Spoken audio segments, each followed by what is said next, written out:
New York Giants quarterback Daniel Jones is cleared for contact, but what exactly was the timeline involved? We have that plus thoughts on the Leonard Williams trade to the Seattle Seahawks and a user-requested segment all coming up next on the Locked On Giants podcast. You are Locked On Giants, your daily New York Giants podcast. Part of the Locked On Podcast Network, your team every day.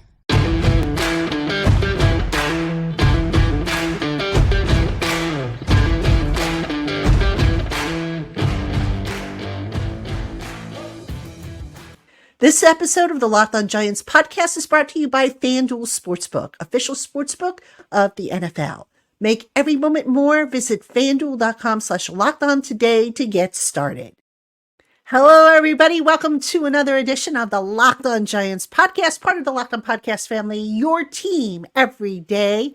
My name's Patricia Train, P Train, and I want to send a special welcome to my everydayers, to my newcomers, and everybody in between, including my Blue Crew members, the exclusive Locked On Giants community members. Thank you all so much for supporting the Locked On Giants podcast. You guys rock, and you are the reason why I keep doing this, even in these bad times when the team is just not really doing well. But hey, listen, we're going to do the best we can here on the Locked On Giants podcast to bring you all the latest and greatest content. And on today's show, we're going to talk a little bit about Daniel Jones, who was cleared for contact as of Monday. So I'm going to try and fill in some of the question marks regarding the timeline as per, what was provided by Brian Daboll, and also based on what I know of the injury.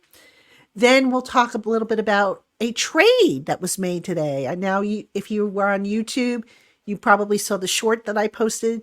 Leonard Williams traded to the Seattle Seahawks for draft picks. We'll talk about that.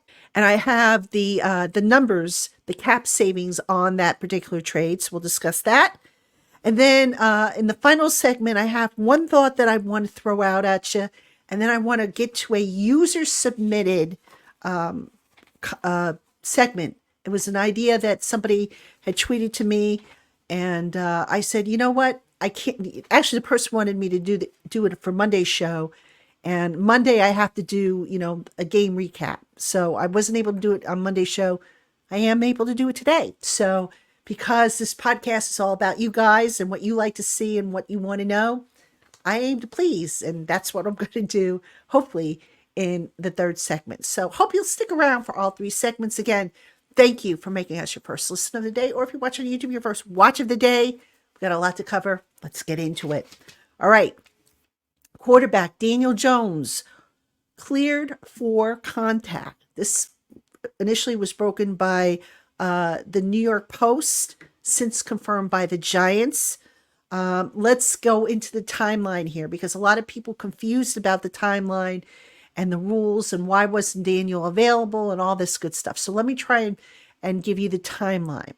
All right. Now, the way it works is Daniel was being evaluated by the doctor. I believe, according to what Brian Daboll said, Daniel was being evaluated by the doctor Friday, and he was still having his appointment around 3:30ish or so. All NFL teams that are playing on Sunday have to file their injury report, their final injury report with the league as of 4:00 Eastern. All right. So Daniel's doctor's appointment, from what I understand, was still ongoing. And Daboll just decided, you know what, until I hear otherwise from the trainers, we'll just declare him out. They did not know if he was going to be cleared in time. So now in the meantime, Daniel Jones is declared out for the game against the Jets. And then Saturday rolls around and we start hearing that, Daniel's got a chance of coming back for the following week's game against the Las Vegas Raiders. Then comes Sunday morning, and Daniel Jones gets into the stadium, I believe around 10 to 11, if I remember correctly, is when he came walking in. So he was evaluated by the doctors. He had a doctor's appointment that morning with the Giants. And meanwhile, the inactives were due by 11:30. But at that point, because Daniel was already declared out, the Giants couldn't go back and reverse it. Once a guy is declared out, he's out. There's no reversing it. Now, if a guy's declared, questionable, yes, they can downgrade him. If a guy is declared, doubtful, they can downgrade him. And I believe if you're declared doubtful, you can be upgraded. But if you're declared out, you cannot be upgraded. So that was pretty much it. So Daniel comes in, has a doctor's appointment on Sunday morning, and that's when he got clearance. It was before the game with the Jets. Now, I know some of you were like, oh, it's this conspiracy theory. They wanted to see what happened with Tyrod Taylor before they cleared Daniel Jones. No, that was not the case. I can tell you that for a fact. Daniel was cleared in the morning before the game was even played. And Dable, of course, had said already that when Daniel was healthy, he was going to be the starting quarterback when he was ready to return. So in the meantime, the Jets game goes on. The Giants-Jets game goes on. We won't go too far into that because we all know what a disaster that was. And Tyrod, unfortunately, gets injured, suffers a rib cage injury for which he was hospitalized Sunday night going into Monday. Now, he has since been released from the hospital. He was released from the hospital, I believe, shortly after lunch on Monday. And he was back at the Giants team facility. And I would not be surprised, by the way, if Tyrod goes on IR.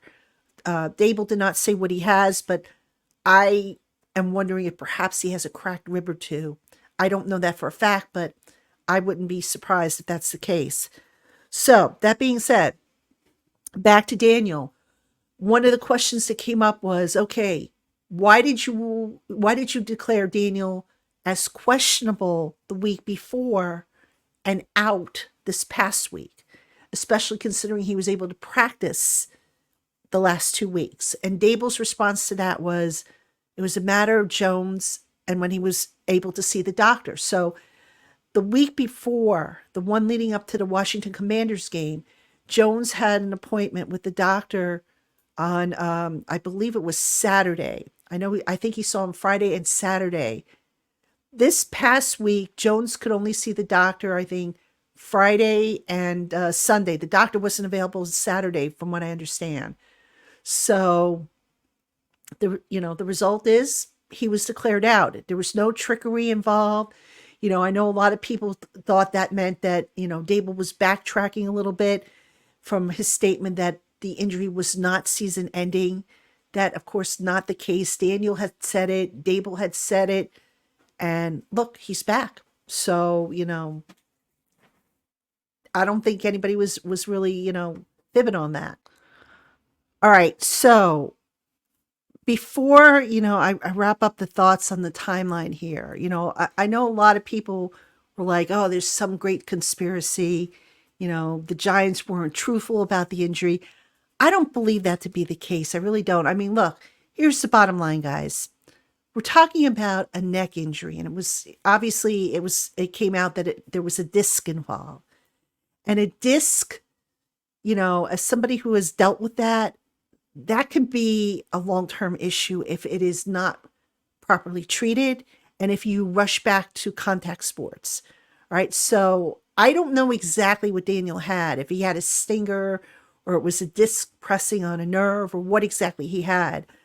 But they were going to be really cautious with him and careful and not rush him back. Now, what I'm curious to find out, and I hopefully will be able to find out on Wednesday, is what extra protection will Daniel be wearing around that neck and shoulder area in the event he gets another hit. Right? So that's going to be something to keep an eye on, as is, how does he fare the next time he gets a hit? So, bottom line, with neck injuries, you just don't screw around with them. I think we can all agree with that, because one wrong hit when you have a pre-existing condition and your life can be ruined. So the Giants, taking their time with Daniel Jones, letting him heal. Hopefully he is over the hump and doesn't have to worry about this anymore going forward. I don't know if that'll be the case, but I hope for the best. Like I said, like I said in the other podcasts, it's at the end of the day, Daniel Jones is a young man with his whole life in front of him, and neck injuries can be very devastating. So hopefully the doctors have done right by him, which I'm sure they have, and he's able to just go on and do what he needs to do as far as his football career, as far as his life, and so forth. So that's where we're at with Daniel Jones. Again, he will be back full blast this coming week. Brian Dable said that, no restrictions. So the expectation is he will practice in full starting on Wednesday when the Giants return to work to prep for the Las Vegas Raiders game. And the expectation is Daniel will start on Sunday against the Raiders. And we'll find out about, like I said, about Tyrod Taylor, who, has the rib injury. I think, again, he's going to IR. We'll see who the Giants add to the 53-man roster. Is it going to be Tommy DeVito, or is it going to be maybe Matt Barkley? I think Barkley makes the most sense since he knows the system. And also has a little bit more experience than Tommy DeVito. But we'll see. Those moves will be forthcoming, and we'll see how they play out. All right, coming up next, Trader Joe was at it again. Leonard Williams traded. I've got the numbers and some thoughts on the trade. So that's coming up right after this. Hey, Giant fans. So between my work here on the Locked On Giants podcast, over on giantscountry.com, and of course being on site to bring you all the latest Giants coverage, sometimes I just don't have time to get to the grocery store to make sure that my fridge is full. Well, luckily I don't have to, thanks to DoorDash, who brings me everything I want straight to my door from my go-tos like Wegmans and BJ's Wholesale. For years I've trusted DoorDash to also deliver freshly made meals from my favorite restaurants, and they've never let me down. And now that they've added grocery delivery to their service offerings, it's made my life so much easier. DoorDash has thousands of grocery stores to choose from, so you're sure to find one in your neighborhood that's right for you. You'll get what you ordered, or they will make it right. And you can save on all your grocery and restaurant favorites with a no delivery fee on eligible orders with DoorDash's Dash Pass membership. Now, for a limited time, you can also get 50% off your first DoorDash order, up to $20 when you use the promo code LOCKEDONNFL at checkout. That's 50% off, up to $20, no minimum subtotal, and 0 delivery fees on your first order when you download the DoorDash app and enter the promo code LOCKEDONNFL. Terms apply. All right, everybody, welcome back to the Locked On Giants podcast. I'm your host, Patricia Train. Busy day on Monday with the New York Giants. A lot of news coming down the pipe. We talked about Daniel Jones in the first segment and the trade deadline, with the trade deadline being today, October 31st at 4 p.m. Trader Joe was already at it on Monday, trading away defensive lineman Leonard Williams to the Seattle Seahawks. In exchange, the Giants get a 2024 second-round draft pick and a 2025 fifth-round draft pick. So a nice little haul, considering that when the Giants initially traded for Williams with the Jets, I believe they got a third and I want to say a conditional fifth. So nice little haul for the Giants for a guy who they probably realized they weren't going to be able to re-sign or didn't want to re-sign. A guy that has a lot of mileage to his, to his treads, and, not a bad deal. And I know a lot of you are like, okay, well now who replaces Leonard Williams? Probably going to be Deshawn Robinson. I think is going to probably step in there and play him with a sprinkling of, a DJ Davidson and maybe Jordan Riley might see some snaps there as well if he's active. But the Giants clearly starting to look towards the future with the youth movement, moving away from some of these big contracts. And with the acquisition of the second round pick in next year's draft, the 2024 draft, that is, the Giants now in a nice position. They've got 2 second round picks. So if the Giants finish in the top 10 and they need to go up and get a quarterback, now they've got some trade chips to move up if they need to. So just keep that in mind. Again, I don't know if that's the plan. It's too early to talk about that, but something to consider. All right, so let's talk money now, because I know a lot of you want to know about the cap savings, how this was structured, et cetera, et cetera. So Leonard Williams was to have an $18 million base salary this year. There was about $9.529 million left for the remaining 9 weeks of the season. So you take the $18 million and you divide that by 17. All right, then you take that number and then you multiply that by the number of weeks that are left, which in this case are 9. So what they did, because the Seahawks, I think, had about $7 million and some change on their salary cap space that was left, and which wouldn't be enough for them to take the full 9.5. What the Giants did was they told Seattle, okay, you pay the prorated portion of the veteran minimum for Leonard Williams. So the veteran minimum was about 1.165. That's for a 10-year vet. All right. So it corresponds with the number of years a guy has accrued services. So the Seahawks only have to pay, I think it comes to about,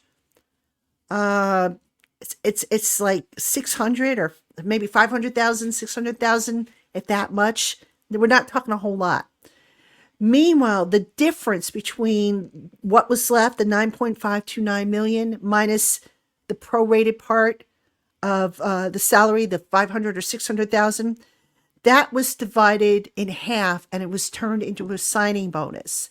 All right. So Williams basically was fronted his entire, most of his 23 base salary up front. Now he gets the remainder of it. So with that number getting divided in half, New York picked up an additional 4.182 million on this year's cap figure. And they'll also be hit for another 4.182 million next year, bringing Leonard's total dead money hit next year to 10.6 million. The cap's going to go up, so they should be able to eat that. Now, as far as savings, the Giants are going to save approximately 4.7 million on this transaction. And remember, they had, according to Over the Cap, they had only $508,243 left of cap space. And as I have told you time and again, that wasn't going to be enough to get them through the rest of the season. All right. So to recap, 9.529 million is left. The Seahawks only have to pay the prorated part of 1.165 million, which is the veteran minimum for a 10-year vet, which Leonard is. 8.364 million was converted into a signing bonus and now is prorated over the remaining 2 years of the contract next year, which would have been a voidable year for the Giants. So the Giants get hit 4.182 million this year, 4.182 million next year in terms of dead money. So the 10.6 million dead money next year is a result of that 4.182 million plus the 5.96 million dead money that he would have had next year had he stayed on the roster. All right. And so really not a bad deal for the Giants. They've opened up enough money to where they can now have some breathing space if they want to make additional moves. They're going to obviously have to add a quarterback. I'm sure they're going to continue doing standard practice squad elevations. There's going to be injury replacements and stuff. So still plenty of moves that the Giants can make. And meanwhile, they get a big contract off their books and they've got some draft capital, extra draft capital to work with next year, which is going to be important. All right, Giant fans, coming up next, I've got one final thought I want to just throw out at you regarding the Giants-Jet game. And then I have a user-suggested segment that somebody asked for. And you know me, I try to deliver what you guys asked for. So that's coming up right after this. Hey, Giant fans, snap into NFL action with FanDuel, America's #1 sportsbook. Right now, new customers can bet $5 and get $200 in bonus bets guaranteed. This week, the New York Giants open up as a 3-point underdog ahead of their game against the Las Vegas Raiders, who, of course, are coming off a Monday night football clash with the Detroit Lions. Can the Giants rebound from last week's gut punch loss to the Jets and take care of business against the Raiders? Well, this is just one of many bets that you can place with FanDuel, and now is the best time to join FanDuel. The app is super easy to use, and you can bet on everything from spreads to player props and much more. So go on, visit FanDuel.com/lockedon and get started. FanDuel, official partner of the NFL. All right, everybody, welcome back to the Locked On Giants podcast. I'm your host, Patricia Train, P Train. And on this segment, somebody asked me yesterday on Twitter, or Sunday, I should say, on Twitter, where the Giants lost to the Jets on this past weekend. Where did it rank in terms of worst losses that I've ever witnessed? And I got to thinking about that, and I came up with a list of about 4 games that I can honestly say were just super gut punches like this one. Now, when I made the list up, I didn't really include postseason games because with postseason, look, if you don't go all the way, a postseason loss is still a gut punch as far as I'm concerned. So I stuck more or less with regular season games that had, implications or were just the type of game that just left you with your jaw on the ground. Before I give you that list, though, there's one last thought I want to give about this Giants-Jets game from Sunday. There were a lot of things that I didn't understand, and I talked about a lot of those in yesterday's show. There was one other thing, though, that I know Brian Daboll was asked about today, and that was, the plan all along, which I had talked about in my preview, was to lean heavily on the running game. So, sure enough, that's what the Giants did. But here's what I don't understand about what the Giants did. Instead of calling up tight end Lawrence Cager and giving yourself 3 tight ends on the roster, the Giants decided to just go with Darren Waller, who ultimately left the game, with a hamstring injury, and Daniel Bellinger. And Daboll said that if they needed to, they had Marcus McKethan ready to be the jumbo tight end. Meanwhile, I believe all 8 receivers were active for this game, including, Gunnar Olszewski, who has since, by the way, been cut in a procedural move. But Sterling Shepard did not get any snaps in the game. So, we talk about head scratchers from that game. If you're going to go run heavy, wouldn't you want to have an extra tight end up? I just didn't understand that. One of many things I didn't understand in that game. And, look, I don't want to create agita for anybody because that game was really a tough pill to swallow. But I just sit that back and I keep making a list of things that I just sit there and I go, what were they thinking? And that was certainly one of them that, I didn't include last night, but having gone through the personnel snaps and, the stats and the advanced metrics and all that stuff, I was like, goodness, what were they thinking there? So anyway, worst losses. Now, these are not ranked in any particular order, but these qualify as gut punches. And a lot of these are probably older losses. So if you're a relatively new Giant fan who, started following the team after 2000, I don't know, how much these losses are going to resonate with you. There were, I'm sure there were losses after 2000 that, I'm not thinking of. Well, there's one actually on the list that I am thinking of, but a lot of these go back to, the Bill Parcells era and before that. So anyway, we got to start with the fumble. 1978, Miracle of the Meadowlands, Philadelphia. The Eagles back then were even a thorn in the side of the Giants.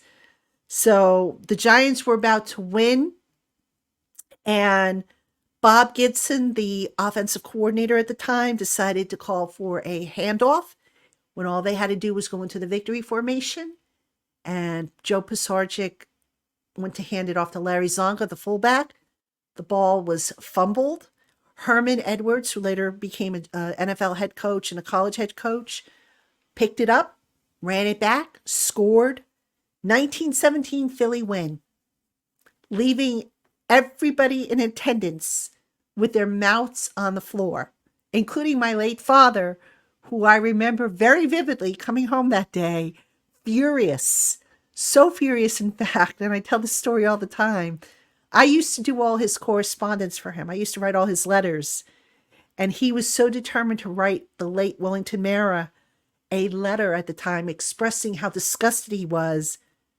I wasn't allowed to write that letter. He ended up writing it himself, which I thought was kind of, in retrospect, I laugh about it, but it was serious if my father decided to write his own letter, because he never did. I always did his letter writing for him. All right, so that's one of the worst losses in terms of gut punches. Then in 1988, another loss to the Jets. All right, the famous Toon game. All right, so the Giants at the time they finished up 10-6 that season, and they lost to the Jets 27-21. And the winning play came on a touchdown pass to receiver Toon, who was the Jets' best receiver at the time. And Toon was covered by a backup defensive back by the name of Tom Flynn. All right, so here's what happened. So the Giants, even though they finished 10-6, which you would think have been good enough to get them a wild card, because the Eagles needed to lose to Dallas.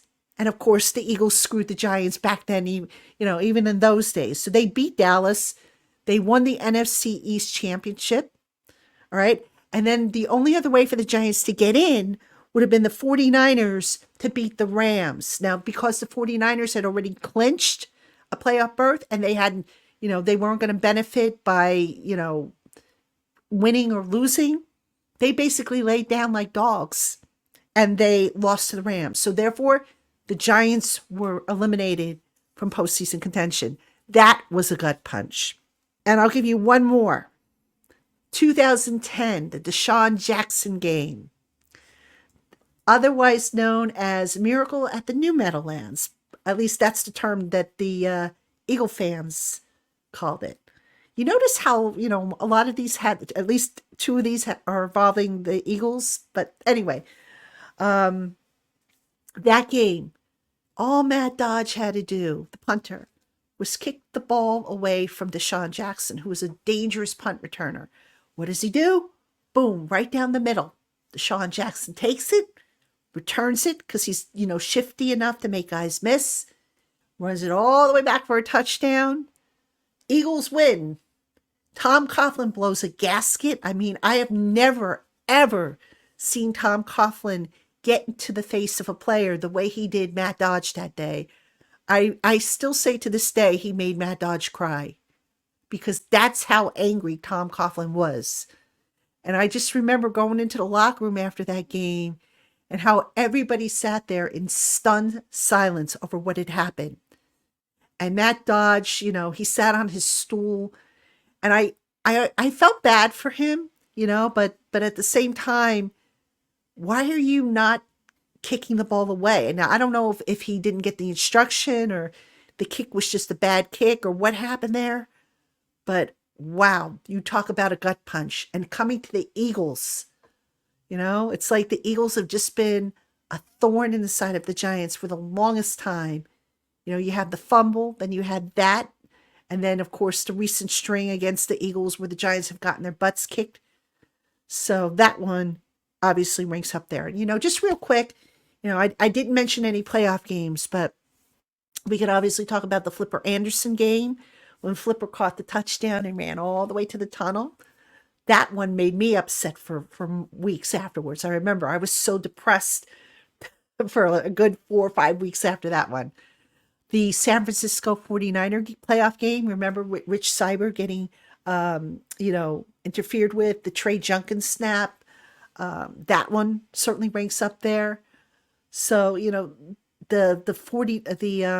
think it was the Carolina playoff game where Carolina blanked the Giants in I want to say the wild card round.